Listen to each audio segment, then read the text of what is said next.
அஸ்ஸலாமு அலைக்கும். Welcome to FM சமையல். ஹலோ ஃப்ரெண்ட்ஸ், எல்லோரும் எப்படி இருக்கீங்க? இன்றைக்கி அருமையான சொரைக்காய் வைத்து தக்கடின்னு சொல்லிட்டு எங்கள் ஊர் பக்கம் சொல்லுவோம். ஃபேமஸாக இருக்கும். அப்போல்லாம் எங்கள் பாட்டி எல்லாம் இது சொரைக்காய் வைத்து பால் கொழுக்கட்டை செய்வோம் இல்லையா, அதே மாதிரிலாம் செய்து கொடுப்பாங்க. அதை ரொம்ப நாளைக்கு அப்புறம் எங்கள் அம்மாட்ட கேட்டு நான் செய்தேன். எனக்கு பக்குவமாக கரெக்டாக வந்துருச்சு. வராது தான் நினச்சேன், ஆனால் கரெக்டாக வந்துருச்சு. அவங்க வேறு மாதிரியாக விறகு அடுப்பில் செய்வாங்க. நான் கேஸ் அடுப்புலேயே குக்கர்லேயே செய்துட்டேன். இதுக்கு 1.5 கப் அளவுக்கு இடியப்ப மாவு எடுத்திருக்கேன். அதில் நம்ம தேவையான அளவு வெந்நீர் கொதிக்க வச்சு கொஞ்சம் கொஞ்சமாக தண்ணி ஊற்றி அதை கிண்டி எடுத்துக்கின்னு இடியப்ப மாவு பக்குவத்தில் மாவு எடுத்துக்கின்னு இப்போ அந்த சொரைக்காய் பாதி இருந்தது ஒரு காய் செய்துட்டேன். பாதி இருந்ததை இப்போ தக்கடி செய்ய போகிறேன். இது பால் கொழுக்கட்டையுடன் இந்த ஸ்வீட்டு சூப்பராக இருக்கும். சொரைக்காயுடன் செய்து சாப்பிடும்போது சூப்பராக இருக்கும். இந்த மாவை பிசைஞ்சு வச்சுட்டு நான் அந்த உருண்டை போட்டு அதை ஒரு தட்டில் எடுத்து வச்சுருக்கேன். இப்போ தாளிப்பு கொடுத்துருவோம். இதுக்கு இது தாங்க காரம். இந்த பால் கொழுக்கட்டைக்கு இனிப்பும் காரத்தோடு இருந்து சாப்பிடும்போது அந்த சொரைக்காவும் அந்த பால் கொழுக்கட்டையும் சூப்பராக இருக்கும். 3 டீஸ்பூன் ஆயில் விட்டுக்கோங்க. 3 காய்ந்த மிளகாய், 2 டீஸ்பூன் உளுத்தம்பருப்பும் கடுகும் போட்டு நல்லா பொரிஞ்சு வந்த உடனே இதில் கருவேப்பிலை சேர்க்குறதா இருந்தால் சேர்க்கலாம். நம்ம ஸ்வீட்டாக இருக்கிறதுனால நான் கருவேப்பிலை சேர்க்கலை. அப்போல்லாம் கருவேப்பிலெலாம் சேர்ப்பாங்க. இப்போ நான் சேர்க்கலை. விருப்பம் இருந்தால் சேர்த்துக்கங்க. சொரைக்காய் நல்லா வாஷ் பண்ணிட்டு வடிகட்டிட்டு நம்ம இதில் போட்டு நல்லா கிளறி விடுங்க. உப்பு கொஞ்சமாக உப்பு தேவையான அளவு போட்டுக்கோங்க. கொஞ்சமாக தான் போட்டுக்கணும், ஸ்வீட்டாக இருக்கிறதுனால. ஒரு 1/2 லிட்டர் அளவுக்கு தண்ணி விட்டுக்கோங்க. இது ரொம்ப நேரம் வேகிறதுக்கு டைம் எடுத்ததுனால நான் குக்கர்லேயே செய்துட்டேன் ஈஸியான முறையில். நம்ம பால் கொழுக்கட்டையில் ஒரு இட்லி பானையில் அவிச்சிட்டு கூட நம்ம இதில் போட்டு கூட செய்யலாம். இந்த சொரைக்காயிலேயே உப்பு தேவையான அளவு கொஞ்சமாக ஸ்வீட்டுக்காக 1/4 டீஸ்பூன் போட்டிருக்கேன். இப்போ அந்த பால் கொழுக்கட்டை மாவு இடியப்ப மாவு பிசைஞ்சு வச்சுருக்கோம் இல்லையா, அதை நான் சின்ன சின்ன உருண்டையாக பால்ஸாக நம்ம எந்த வடிவத்தில் வேணாலும் போட்டுக்கலாம். நான் பால்ஸ் மாதிரியும் கொஞ்சம் நீட்டு வடிவத்துலேயும் கொஞ்சம் போட்டிருக்கேன். லாஸ்ட்டாக உள்ள மாவு கொஞ்சமாக எடுத்து நம்ம அது கொஞ்சம் கெட்டித்தன்மையாக தண்ணியில் பச்சை தண்ணியில் கரைச்சி வச்சுக்கணும். ரொம்ப தண்ணி ஆகிடக்கூடாது, கெட்டித்தன்மையாக இருக்குன்னு. இது ஒரு பக்கம் இருக்கட்டும்.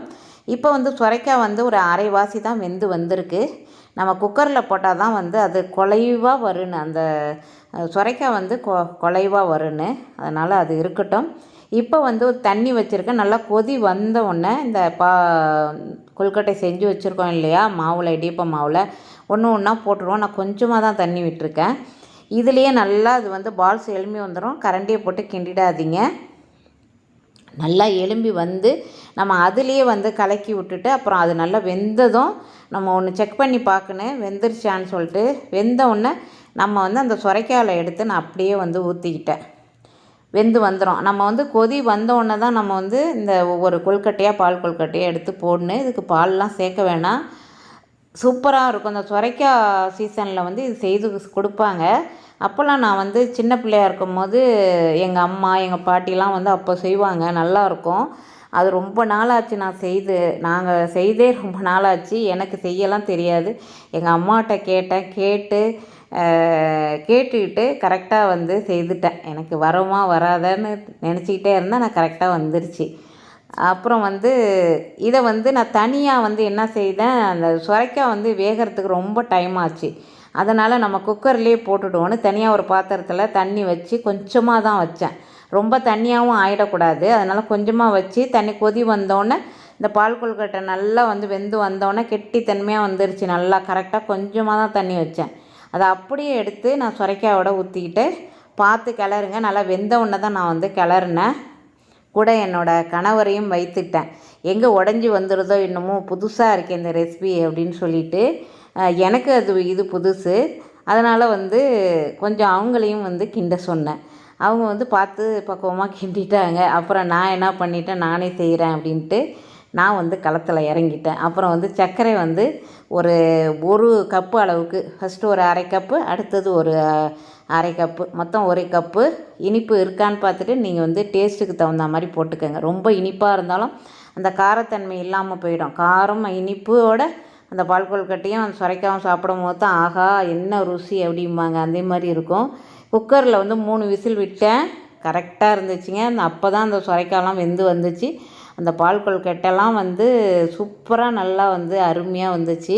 அருமையாக இருந்துச்சுங்க. எனக்கே வந்து இந்த அளவுக்கு நம்ம வந்து சமையல் வந்து இந்த அளவுக்கு நமக்கு வந்துருச்சு கை பக்குவம்னு நினச்சிட்டேன். ஏன்னா வந்து இதெல்லாம் வந்து பெரியவங்க செய்கிறது அந்த பக்குவம் வந்து நமக்கு வந்துருச்சு. எனக்கு உற்சாகமாக இருந்துச்சுங்க. இந்த தக்கடி செய்யும் போது இந்த சுரைக்காய் பால் கொழுக்கட்டை இந்த ஸ்வீட் வந்து நம்ம செய்யும் போது எனக்கு ரொம்ப ரொம்ப மகிழ்ச்சியாக இருந்துச்சு. அருமையாக வந்து லாஸ்ட்டாக வந்து தேங்காய் துருவலை வந்து ஒரு தேங்காய் துருவி லாஸ்ட்டாக போட்டு நம்ம சாப்பிட வேண்டியது தான். சூப்பராக அட்டகாசமாக இருந்துச்சு. லைக் பண்ணுங்கள், ஷேர் பண்ணுங்கள், சப்ஸ்கிரைப் பண்ணாதவங்க சப்ஸ்கிரைப் பண்ணுங்கள்.